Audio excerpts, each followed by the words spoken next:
Hey, this is Ivory with MunchieGoddess.com, and today I'm going to show you how to make these mini pepper pizzas. These are super easy to make and perfect as an appetizer, game day snack, or lunch. For the ingredients, you'll need mini sweet peppers, pepperoni, pizza sauce, shredded mozzarella cheese, and Italian seasoning. Start by preheating your air fryer to 400 degrees Fahrenheit and set the timer for 2 minutes.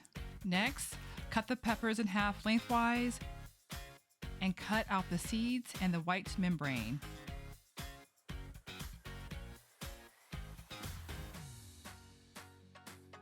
Take the pepperoni and cut it into fourths. Next, add about a teaspoon of pizza sauce in each pepper.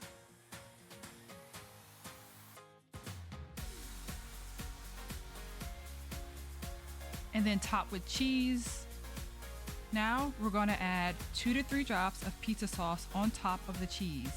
And this is where we're going to stick the pepperoni so it doesn't fly around in the air fryer. And place a piece of pepperoni on each drop of pizza sauce. Next, sprinkle each pepper with some Italian seasoning for extra flavor. Add to your air fryer and cook for 1 to 2 minutes until the cheese has melted. Be sure to check on them halfway through. Once they're done, remove them from the air fryer, let them cool, and then enjoy. Thanks for watching.